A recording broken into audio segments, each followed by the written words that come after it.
Hello friends, welcome back to my YouTube channel Study Career Point. I hope you all are doing well. So start करते हैं देखिए हमारी आज की class से। तो देखिए जो आपका नेक्स्ट सीटेट होने वाला है वो दिसंबर में आपको देखने को मिलेगा। उसकी फॉर्म फिल की डेट कब तक आ जाएगी, एग्ज़ाम डेट कब तक रहने वाली है, सिलेबस चेंज होगा या नहीं होगा। देखिए कुछ बच्चों के मैसेज आ रहे हैं मेरे पास कि मैम सिलेबस चेंज को लेकर चीज़ें हो रही हैं, सिलेबस चेंज होगा या नहीं होगा, न्यू टॉपिक ऐड्स होंगे उसमें या फिर नहीं होंगे। तो इन सब चीज़ों के ऊपर हम यहाँ पर बात करेंगे कि कब तक आपको सीटेट का जो एग्ज़ाम फॉर्म है वो आपको वेबसाइट पर देखने को मिल जाएगा। अब देखिए कुछ बच्चे पूछ रहे हैं कि मैम तैयारी किस तरीके से करें। तो तैयारी किस तरीके से करनी है, जो सिलेबस है सीटेट पेपर 2 के लिए वो क्या रहने वाला है, तो उन सब चीज़ों को हम यहाँ पर देखेंगे। तो देखिए जो सीटेट का आपका नोटिफिकेशन है, तो देखिए सीटेट का जो नोटिफिकेशन है वो सितंबर तक आपको देखने को मिल जाएगा। मिड में देखिए सितंबर के मिड में आपको जो ऑनलाइन फॉर्म है वो आपके निकल जाएंगे। तो देखिए अगर आपके ऑनलाइन फॉर्म सितंबर तक निकल जाते हैं तो देखिए आपका जो एग्ज़ाम है वो दिसंबर तक, आप मान के चलिए कि दिसंबर के मिड वीक में आपका जो एग्ज़ाम है वो हो जाएगा। अगर थोड़ा सा डिले नोटिफिकेशन में होता है, अगर नोटिफिकेशन अक्टूबर के फर्स्ट वीक तक निकलता है तो देखिए जो पेपर है वो आपका जनवरी तक हो सकता है। लेकिन फुल एंड फाइनल मान के चलिए कि जो सीटेट 2024 का जो नेक्स्ट पेपर होने वाला है सीटेट का, वो आपका दिसंबर से जनवरी के बीच में हो जाएगा। दिसंबर से जनवरी के बीच में जो आपका एग्ज़ाम है वो हो जाएगा। ठीक है, इससे ज़्यादा डिले नहीं होगा। दिसंबर से लेकर जनवरी के बीच में जो आपका आने वाला एग्ज़ाम है वो कंडक्ट हो जाएगा। ठीक है, अब देखिए जो नोटिफिकेशन है, नोटिफिकेशन भी आपको सितंबर टू अक्टूबर के बीच में देखने को मिल जाएगा। अक्टूबर के फर्स्ट वीक में या फिर सितंबर के लास्ट में, मिड में आपको नोटिफिकेशन देखने को मिल जाएगा। ठीक है, तो देखिए ये बात रही आपकी सीटेट के एग्ज़ाम की कि कब तक जो आपका सीटेट है वो आ जाएगा, एग्ज़ाम डेट आपकी कब तक आ जाएगी। ठीक है, अब देखिए बात करते हैं सिलेबस चेंज को लेकर। तो सिलेबस देखिए, सिलेबस चेंज से रिलेटेड कोई चीज़ अभी तक नहीं आई है सामने कि सिलेबस आपका चेंज हो। तो जो 2024 का आपका जुलाई का जो सिलेबस है, जो सीटेट ने दिया था, उसी सिलेबस को हम यहाँ पर देखने वाले हैं। किस तरीके से आपको हर सब्जेक्ट से रिलेटेड प्रिपरेशन करनी है, अपनी अभी से लेकर चलनी है प्रिपरेशन, उन सब चीज़ों के ऊपर हम यहाँ पर बात करेंगे। तो देखिए स्टार्ट करते हैं CTET syllabus subject wise paper 2 के लिए। देखिए जो सीटेट का सिलेबस है वो सब्जेक्ट वाइज है पेपर 2 के लिए। जिन बच्चों का जो सब्जेक्ट है वो मैथ्स, साइंस या फिर सोशल साइंस है, उन तीनों सब्जेक्ट के ऊपर मैं यहाँ पर बात करूँगी कि कैसे कैसे आपको आने वाले एग्ज़ाम के लिए तैयारी करनी है और अभी से अपनी तैयारी को स्टार्ट कर देना है। तो देखिए सबसे पहले मेन चीज़ होती है अपने प्रीवियस ईयर के क्वेश्चन को उठाना। तो देखिए PYQs आपको सबसे पहले देखने हैं। जो बच्चे फर्स्ट टाइम अटैम्प्ट कर रहे हो या फिर जो बच्चे फेल हो गए हैं, जिन बच्चों का सिलेक्शन जुलाई एग्ज़ाम में नहीं हो पाया है, उन सब के लिए ये क्लास बहुत ज़्यादा बेनिफिशियल होने वाली है। देखिए किस तरीके से आपको अपनी तैयारी को शुरू करना है वो सब चीज़ें मैं यहाँ पर आपको बताने वाली हूँ। तो देखिए सबसे पहले आपको देखना है PYQ। जो प्रीवियस ईयर क्वेश्चन है वो आपको ये बताते हैं कि किस तरीके का पैटर्न आपको एग्जाम में पूछा गया है, किस तरीके के क्वेश्चंस आपसे एग्जाम में पूछे गए हैं। तो देखिए सबसे पहले आप क्या चीज़ करेंगे, तो सबसे पहले होता है अपना कंटेंट कंप्लीट करना। क्या होता है? कंटेंट कंप्लीट करना। देखिए सिलेबस आप देखेंगे, सबसे पहले सिलेबस देखेंगे, सिलेबस के अकॉर्डिंग आप क्या करेंगे, अपने नोट्स प्रिपेयर करेंगे। क्या करेंगे? अपने नोट्स प्रिपेयर करेंगे। जैसे ही आपने एक चैप्टर कंप्लीट किया, ठीक है, उस चैप्टर को कंप्लीट करने के बाद आपको क्या करना है, बीच बीच में प्रीवियस ईयर क्वेश्चन आपको उठाते रहना है, जिससे आपको ये पता चले कि हाँ इस टॉपिक से भी कोई क्वेश्चन आपके एग्जाम में पूछा गया है। ठीक है, तो देखिए सबसे पहले हम बात करते हैं मैथ्स की। तो देखिए मैथ्स का क्या सिलेबस है जो यहाँ पर रहने वाला है आपका। तो देखिए सबसे पहले मैथ्स में आपका आता है संख्या प्रणाली, नंबर सिस्टम, हमारी संख्या जानना, संख्याओं के साथ खेलना, पूर्ण संख्याएं, ऋणात्मक संख्याएं और पूर्णांक, भिन्न क्या होती हैं। अब देखिए जो नेक्स्ट है वो बीजगणित है, बीजगणित का परिचय। उसके बाद अनुपात और समानुपात आता है, ज्यामिति आती है, बुनियादी ज्यामिति विचार आते हैं, मतलब 2D इसमें पूछी गई है। नेक्स्ट जो है देखिए आकृतियों को समझना, 2D और 3D दोनों ही यहाँ पर आपसे पूछी गई हैं। समरूपता, प्रतिबिंब निर्माण, stage and scale, projector, compass का उपयोग करके। फिर आती है आपकी क्षेत्रमिति और फिर आता है आपका डेटा संधारण। ठीक है, तो ये देखिए ये होती है आपकी बात किसकी, मैथ्स के सिलेबस की। अब देखिए मैथ्स के सिलेबस में जो पेडागोजी है उसमें गणित और तार्किक सोच की प्रकृति, पाठ्यक्रम में गणित का स्थान, गणित की भाषा, सामुदायिक गणित, मूल्यांकन, उपचारात्मक शिक्षण और शिक्षण की समस्याएं। देखिए कि पेडागोजी है। देखिए पेडागोजी के लिए एक मैराथन क्लास आपकी एग्जाम से पहले ले ली जाएगी। जब आपके एग्ज़ाम का नोटिफिकेशन आउट हो जाएगा उसके बाद आपकी मैराथन क्लासेस ली जाएंगी। मैराथन क्लास इनफ होती हैं जो आपका पेडागोजी पोर्शन है उसको कवर करने के लिए। तो आप ये मैराथन क्लासेस देख सकते हैं जो हर सब्जेक्ट की मैं आपकी अपनी चैनल पर डाल दूंगी। अब देखिए जो इससे अलग आपके ये पॉइंट्स हैं उसके लिए आपको क्या करना है, 6 to 8 की बुक आपको लेनी है, 6 to 8 की NCERT की बुक आपको लेनी है और उस बुक के हर चैप्टर को आपको क्या करना है, कंप्लीट कर देना है।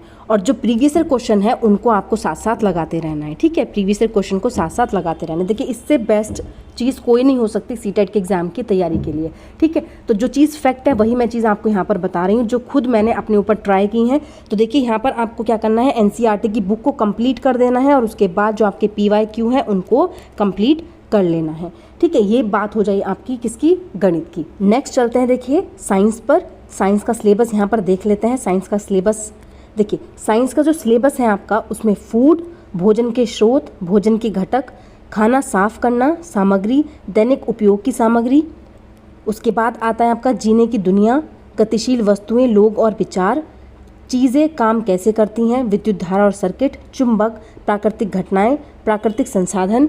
नेक्स्ट जो आता है आपका वो आता है देखिए, फिर आपका क्या जाता है कि प्राकृतिक संसाधन, यहाँ पर आपका क्या है टॉपिक जो है वो कम, थ्योरी पोर्शन जो है वो इतना ही है। उसके बाद जो आपके शैक्षणिक मुद्दे हैं, शैक्षणिक मुद्दों में देखिए विज्ञान की प्रकृति और संरचना, प्राकृतिक विज्ञान, लक्ष्य और उद्देश्य, विज्ञान को समझना और उसकी सराहना करना, दृष्टिकोण, एकत्रित दृष्टिकोण, अवलोकन, प्रयोग, खोज, विज्ञान की विधि, नवाचार, पाठ्य सामग्री या फिर सहायक सामग्री, उसके बाद मूल्यांकन, समस्या और उपचारात्मक शिक्षण। देखिए ये किस चीज़ का है, तो ये पेडागोजी का पोर्शन है। तो देखिए साइंस के लिए भी आपकी सेम चीज़ होगी। देखिए साइंस के लिए भी आपको 6 to 8 की बुक ही पढ़नी है NCERT की। 6 to 8 की बुक NCERT की आपको पढ़ लेनी है। उसके बाद जो आपके PYQs है वो आपको साथ साथ लगाते रहने हैं। अब देखिए ये सब चीज़ें आपको कहाँ से पढ़नी है वो भी मैं आपको आगे बताऊँगी। तो देखिए ये आपकी सिलेबस की बात हो गई है। कहाँ से, तो सबसे पहले देखिए आपको अपने नोट्स प्रिपेयर करने हैं 6 to 8 क्लास की बुक के, क्योंकि देखिए जो पेपर है वो आपका दिसंबर में या फिर जनवरी में होने वाला है। उस बीच में आपके पास 3 to 4 मंथ्स हैं जिसमें सबसे पहले आपको अपना थ्योरी पोर्शन कंप्लीट करना है, उसके बाद ही आपको प्रैक्टिस सेट या फिर PYQs लगाने हैं। लास्ट जो चीज़ें रहती हैं, जो 1 मंथ पहले की चीज़ें रहती हैं, वो सिर्फ आपका रिविज़न मांगती हैं, ठीक है। अब देखिए नेक्स्ट जो देखते हैं वो है आपका सोशल साइंस। तो देखिए सोशल साइंस में क्या क्या चीज़ें होने वाली हैं। तो सोशल साइंस के लिए सीटेट पेपर 2 का पाठ्यक्रम जो आपका रहने वाला है। इतिहास के लिए देखिए जो हिस्ट्री है उसके लिए फर्स्ट टॉपिक है आपका कब, कहाँ और कैसे, सबसे प्रारंभिक समाज, पहले किसान और चरवाहे, प्रथम शहर, प्रारंभिक राज्य, नए विचार। उसके बाद आता है पहला साम्राज्य, दूसरे देशों से संपर्क, राजनीतिक विकास, सांस्कृतिक और विज्ञान, नए राजा और साम्राज्य, दिल्ली के सुल्तान, वास्तुकला, एक साम्राज्य का निर्माण, सामाजिक परिवर्तन, क्षेत्रीय संस्कृतियाँ, कंपनी शक्ति की स्थापना, ग्रामीण जीवन और समाज, उपनिवेशवाद और जनजातीय समाज, 1857 से लेकर 1858 का विद्रोह। उसके बाद नेक्स्ट आपका आता है महिला और सुधार, जाति व्यवस्था को चुनौती देना, राष्ट्रवादी आंदोलन, आज़ादी के बाद का भारत। भूगोल में देखिए आपकी क्या क्या चीज़ें पूछी गई हैं। तो भूगोल में है आपका भूगोल एक सामाजिक अध्ययन और एक विज्ञान के रूप में, ग्रह, सौरमंडल में पृथ्वी, ग्लोब। उसके बाद देखिए आपका नेक्स्ट जो है पर्यावरण अपनी समग्रता में, प्राकृतिक और मानवीय पर्यावरण, वायु, पानी, मानव पर्यावरण, बस्ती, परिवहन और संचार, संसाधन प्रकार, प्राकृतिक और मानव, कृषि। अब देखिए सामाजिक और राजनीतिक जो आपका पॉलिटिकल साइंस है उसमें क्या क्या टॉपिक रहने वाले हैं। फर्स्ट आता है विविधता, सेकंड आता है सरकार, गवर्नमेंट।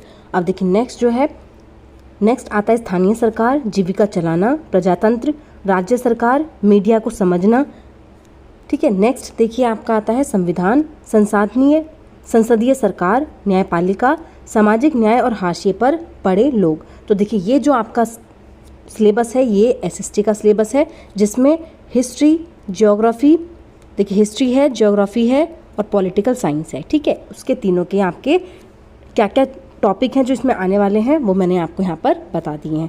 अब देखिए नेक्स्ट जो है, नेक्स्ट है देखिए शैक्षणिक मुद्दे। देखिए यहाँ पर 60 मार्क्स का आपका एग्जाम होता है जिसमें से 20 मार्क्स जो है जो पेडागोजी के यहाँ पर होते हैं, जिसमें से 40 नंबर की जो आपकी थ्योरी आती है। अब देखिए सामाजिक विज्ञान और सामाजिक अध्ययन की अवधारणाएं एवं प्रकृति, कक्षा कक्ष प्रक्रियाएं, गतिविधियाँ और प्रवचन, आलोचनात्मक सोच का विकास करना, पूछताछ, अनुभवजन्य साक्ष्य, सामाजिक विज्ञान, सामाजिक अध्ययन, शिक्षण की समस्याएं, स्रोत, प्राथमिक व माध्यमिक, प्रोजेक्ट कार्य और मूल्यांकन। देखिए ये जो टॉपिक है ये आपके किस चीज़ के हैं, ये आपकी पेडागोजी के हैं। तो देखिए जो पेडागोजी है, पेडागोजी के लिए मैं आपकी मैराथन क्लासेज ले लूँगी। मैराथन क्लासेज में ही आपकी कंप्लीट पेडागोजी हो जाएगी। देखिए पेडागोजी अगर आपने सीडीपी को अच्छे से कर रखा है, अगर आप सीडीपी को अच्छे से कर लेते हैं, जो आपकी चाइल्डहुड एंड डेवलपमेंट है, अगर उसकी पेडागोजी आप अच्छे से कर लेते हैं तो आपकी ये भी बहुत ईजी से हो जाती है। ठीक है, तो आपको क्या करना है, देखिए जो अपना सब्जेक्ट है पेपर 2 के लिए, एक तो आपको अपने सब्जेक्ट पर कमांड होनी चाहिए। पेपर 2 में जो भी आपका सब्जेक्ट है वो आपका अच्छा होना चाहिए। दूसरा, आपका सीडीपी बहुत अच्छा होना चाहिए। सीडीपी अगर अच्छा है और आपका पेपर अच्छा है तो आप इजीली सीटेट का एग्ज़ाम अच्छे मार्क्स से पास कर सकते हैं। तो देखिए सीडीपी में आपको इतनी अच्छे से तैयारी करनी है कि आपके 25+ मार्क्स हों। ठीक है, अब इसमें सबसे मेन है आपका बस प्रीवियस ईयर क्वेश्चन लगाते रहिए। जितने भी प्रीवियस क्वेश्चन आप लगाते हैं, एनसीईआरटी पढ़ते हैं, वो आपके लिए काफ़ी होगा। ठीक है, पेपर 2 की तैयारी की जिन बच्चों का जो सब्जेक्ट है पेपर 2 के लिए वो सोशल साइंस है, जिनका सब्जेक्ट सोशल साइंस है, तो वो अपनी हिस्ट्री की, देखिए हिस्ट्री की क्लासेस जो हैं वो मेरे चैनल पर स्टार्ट हो चुकी हैं। हिस्ट्री की क्लास में जो 6th क्लास है वो कंप्लीट मैं करा चुकी हूँ। उसके 12 चैप्टर थे जो मैं ऑलरेडी कंप्लीट करा चुकी हूँ। 7th क्लास स्टार्ट हो चुकी है। 7th क्लास के भी 4 चैप्टर मैं आपको करा चुकी हूँ। तो देखिए जो बच्चे जिनका सीटेट में जो पेपर 2 है वो सोशल साइंस है, तो वो अपने हिस्ट्री के, ज्योग्राफी के और पॉलिटिकल साइंस के नोट्स यहाँ से बना सकते हैं, जिसमें से सिर्फ अभी हिस्ट्री ही आपकी स्टार्ट की है मैंने। हिस्ट्री के नोट्स आप यहाँ से प्रिपेयर कर सकते हैं, एनसीईआरटी के हैं और बिल्कुल वन लीनियर फॉर्म में है। जो मोस्ट इंपॉर्टेंट चीज़ें हैं वही मैं आपके लिए यहाँ पर लेकर के आई हूँ। और जो यहाँ पर जो मैं पीपीटी आपके लिए बना रही हूँ, जो पीडीएफ है, वो आपको मेरे टेलीग्राम चैनल पर मिल जाएगी, जिसमें से कुछ क्लासेस की मैं अपलोड कर चुकी हूँ और कुछ क्लासेस के भी रह गई हैं, जो वर्क कंप्लीट होने के बाद मैं आपको टेलीग्राम चैनल पर सेंड कर दूंगी। तो देखिए ये जो मेन चीज़ है ये है आपकी सोशल साइंस के लिए। तो सोशल साइंस की जो क्लासेस हैं वो मेरे चैनल पर चल रही हैं, तो आप वहाँ से जाकर सोशल साइंस के नोट्स कंप्लीट कर सकते हैं। अब देखिए जो साइंस है, सोशल साइंस के साथ साथ आपकी साइंस की एनसीईआरटी की क्लासेस भी स्टार्ट हो जाएंगी। इन पर भी वर्क चल रहा है। जब कंप्लीट हो जाएगा उसके बाद इसकी 1-to-1 क्लासेस आपकी स्टार्ट हो जाएंगी। तो 6 to 8 जो एनसीईआरटी है साइंस की, वो भी मैं अपने चैनल पर जल्दी आपके लिए लेकर आऊँगी। जो बच्चे पेपर 2 में जिनका साइंस है उनके लिए भी मैं ये क्लासेस जल्दी ही अपने चैनल पर अपलोड करूंगी। तो देखिए जो बच्चे सीटेट पेपर 2 के लिए तैयारी कर रहे हैं,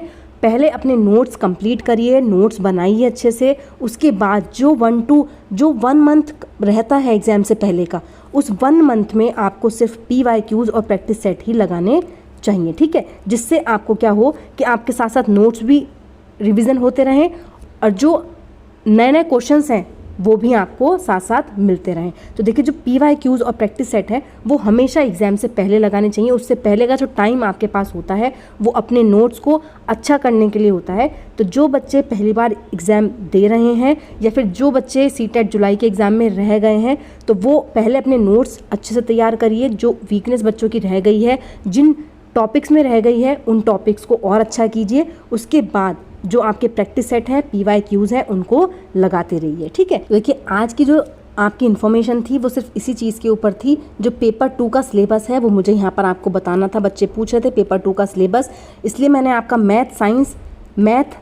साइंस और सोशल साइंस तीनों का यहाँ पर आपको सिलेबस बता दिया है। किस किस तरीके से आपको यहाँ पर तैयारी करनी है वो सब चीज़ें मैंने आपको बता दी हैं। आई होप आपको चीज़ें समझ में आई हों। तो देखिए आज की इन्फॉर्मेशन सिर्फ इतनी ही थी। अगर आपको मेरी क्लास अच्छी लगी हो तो प्लीज़ मेरे चैनल को लाइक करें, सब्सक्राइब करें और शेयर करें।